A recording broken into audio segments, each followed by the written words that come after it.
Hello, it's Mrs. Scarple, and I'm going to take you through the fourth lesson of Unit 1. Our focus for this lesson is to model a story context with table, graph, and equations, so just as we have been all throughout Unit 1. We're also going to identify features of a function from a graph. Are all quadratic functions increasing? All of our graphs have had points that seem to follow a pattern that was a curve and would take everything upward. Are all quadratic functions discrete? What I mean by discrete is, do they only have specific points like we've seen in every function we've done so far? Or can it be continuous? Can it be values in between each of these points? So those are some things we're going to explore. We're going to use the situation that we have here to explore this. Misha has a new rabbit that she named Waskel. She wants to build Waskel a pen so that the rabbit has space to move around safely. Misha has purchased a 72-foot roll of fencing to build a rectangular pen. So that means our perimeter, because perimeter is distance around, has to be 72 feet. If Misha uses the whole roll of fencing, what are some of the possible dimensions of the graph? In class, after students came up with a couple of them, what we did was we created a table. So we used length for x,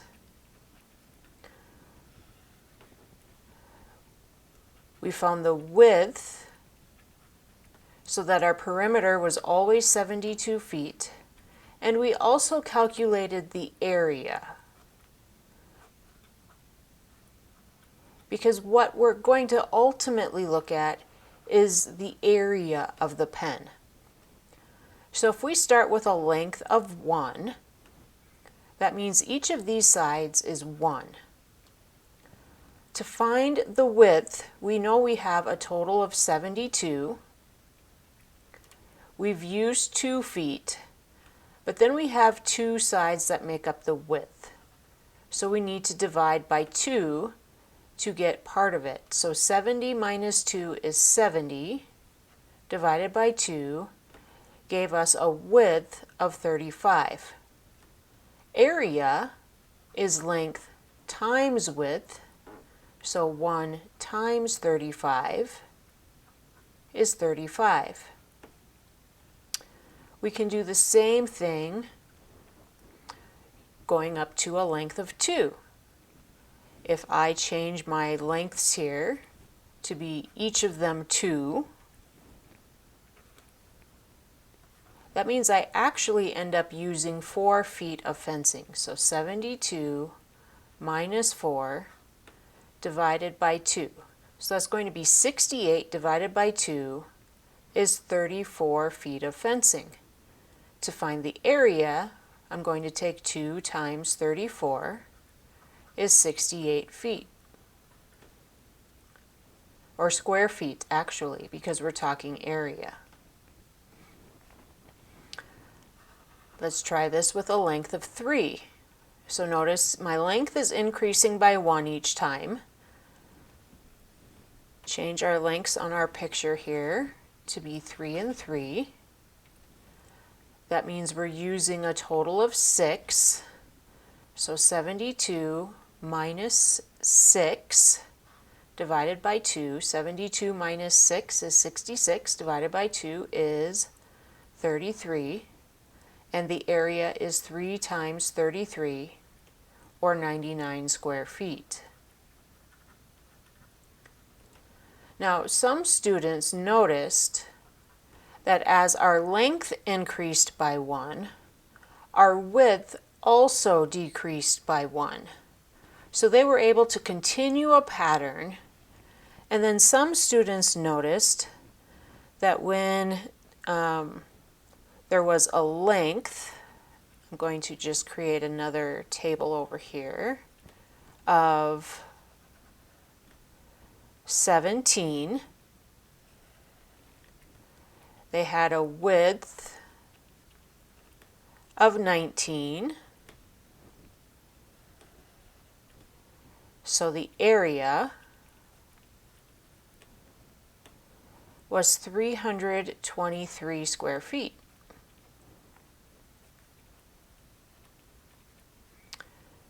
And then when the length was 18, the width was also 18, and the area was 324 square feet. Now notice these areas are quite a bit closer together. There's not much change in area here with the longer length and smaller width compared to when the length was really small and we had a larger width. These are getting to be much further apart. And then when the length is 19, the width is 17. Well, we know that 17 times 19 is 320 square feet. 19 times 73 is going to also be 323 square feet. So students noticed that the table kept increasing until the length and the width matched for a maximum area of 324. After that, the area began decreasing. So if we move on, if Misha wants a pen with the largest possible area, what dimension should she use for the sides? Justify your answer. The dimensions should be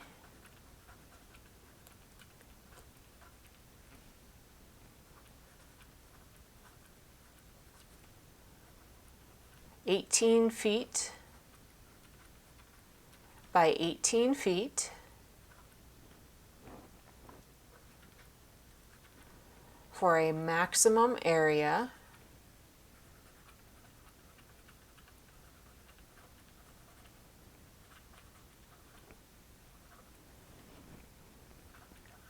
of 324 square feet. A table shows a change from increasing area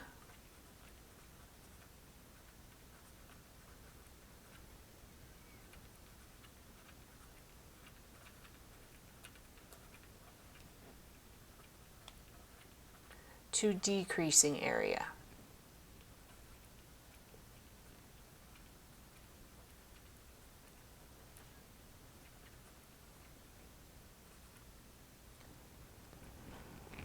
Now, what we did next was we looked at our tables to see if we could come up with a model or an equation for this situation. So I'm going to go back to the tables.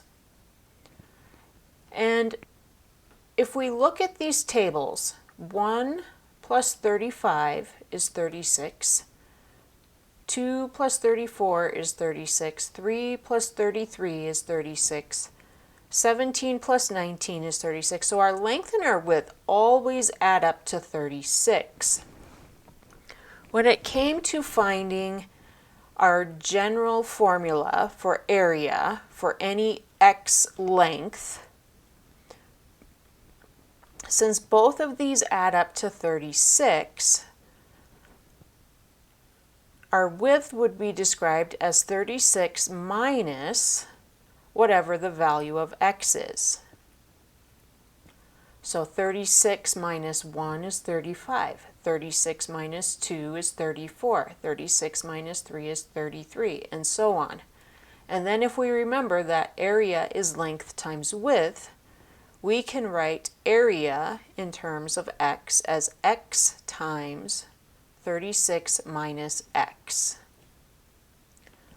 So our area equation becomes a of x equals x times 36 minus x.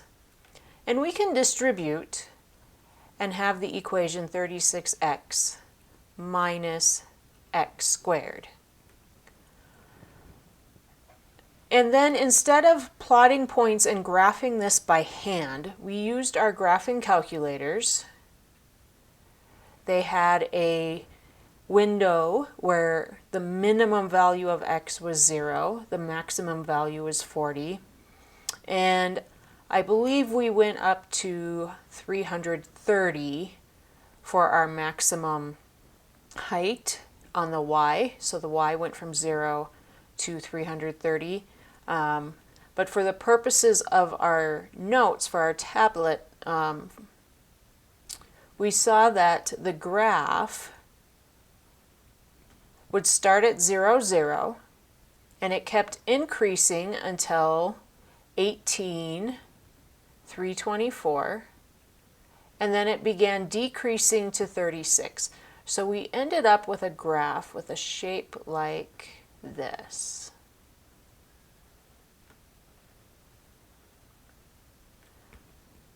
So if you remember, our graphs from earlier in this unit have always been increasing. We've always seen an increase of area, and it just kept going.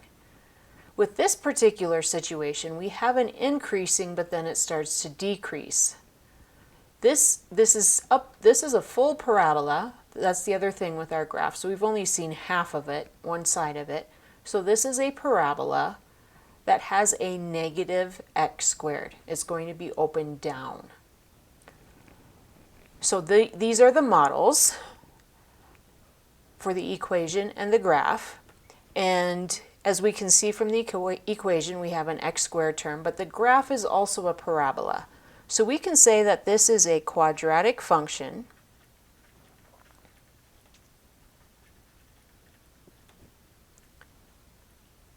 because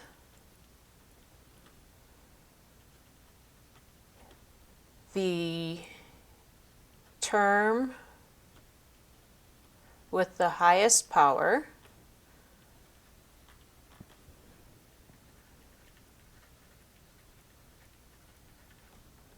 has x squared,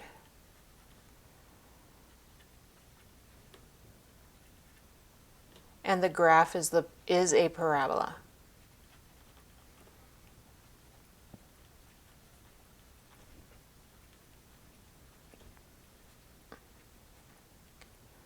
We also took some time to identify various pieces of information regarding this parabola.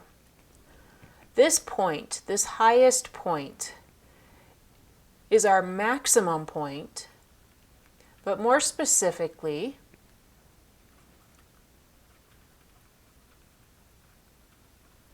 it is called a vertex. And the ordered pair for that vertex, because our maximum is at x equals 18, our vertex has the ordered pair 18, 324. We also talked about how this graph is increasing on the left side until we reach that maximum, and we use interval notation to talk about where it's increasing. It's increasing from 0 to 18. This is interval notation. And I'm not using brackets around either of these. I'm using parentheses because at 0, we don't really have a pen. So we don't have any area, so that wouldn't even really be included. And at the 18, it's not increasing, but it's not decreasing when x is 18, because that is our maximum. We found that on the right side, it is decreasing. The graph is coming back down. So the interval notation for that is from 18 to 36, we are decreasing. We also identified some intercepts. So we said the x-intercepts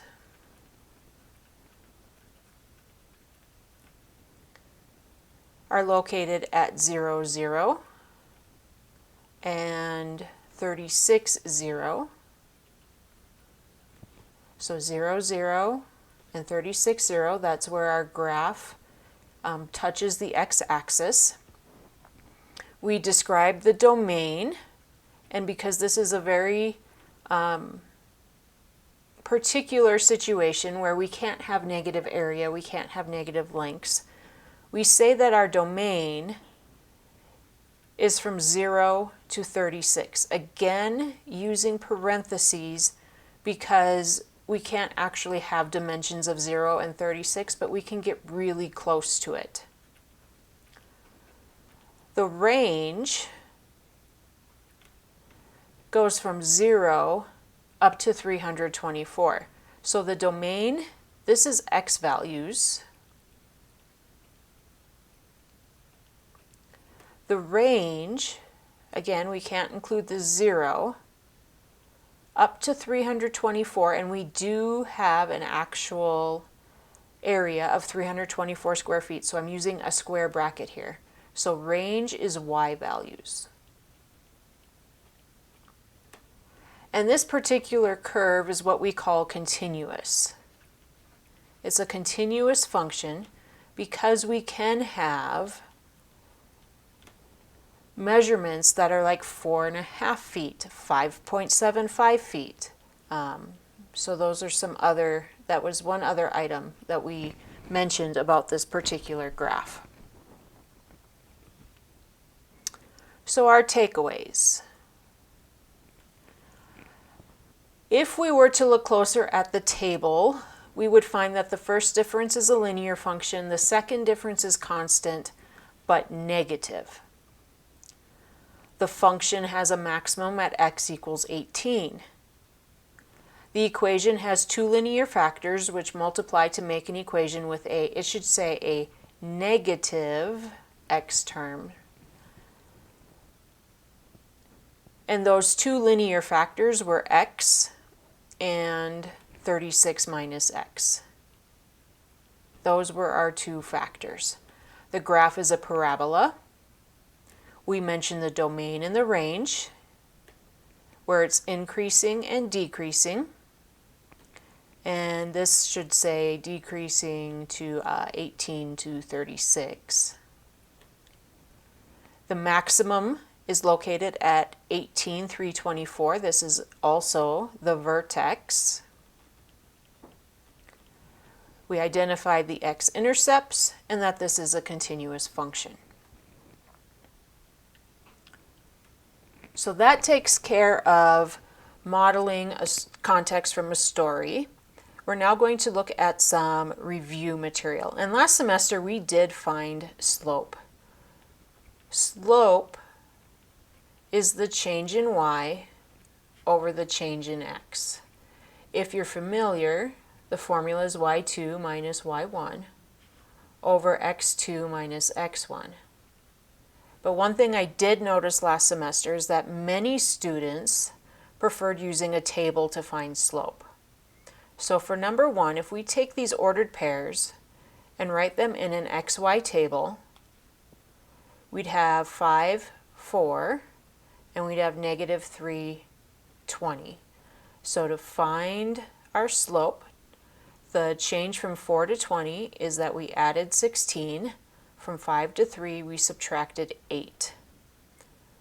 So to find our slope, to have that change in y over change in x, we have 16 over negative 8, and that does simplify to negative 2.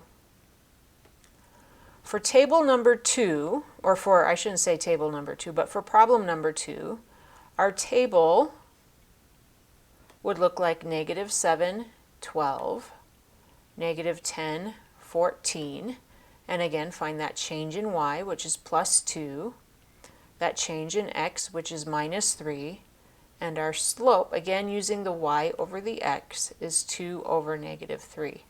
This fraction does not simplify, so we leave it as 2 over negative 3. The other thing we looked at, and it might not be so much review for you, but we looked at these graphs, and the question is, for larger values of x, so beyond like this 10, which function will be changing faster? So we have f of x, which is this line at the top of our graph, and we have g of x, which is the line on the lower part of our graph. Students pointed out that this line had a steeper slope.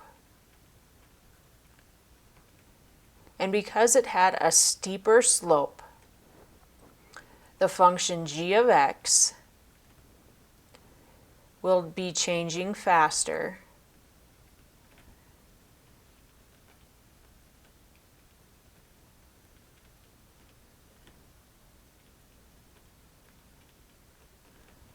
for larger values of x.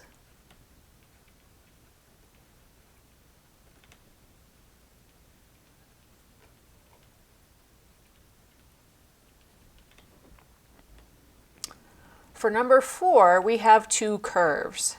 I did take the time to highlight one of the curves. So I'm highlighting F. It looks like it's the interior one when we get up here, but it's actually the bottom one down below. And the same question, which function will be changing faster for large values of x?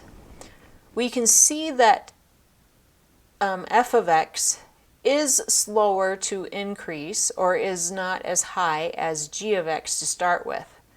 But then it looks like when x is 4, f of x starts climbing faster than g of x. So again, because f of x is steeper,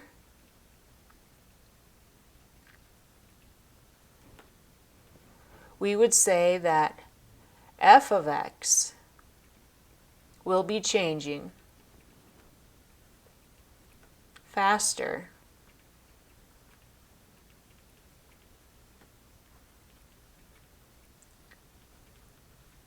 for larger values of x.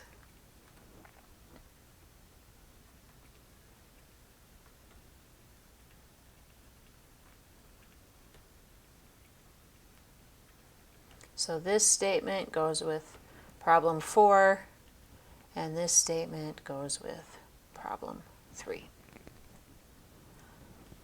And lastly, we have some new vocabulary, and I've mentioned it. The vertex of a parabola is either going to be that maximum point like we had with our areas for our pens, or a minimum, the lowest point. So a vertex is that point where we change from increasing to decreasing, or from decreasing to increasing. And this concludes lesson 4 of Unit 1.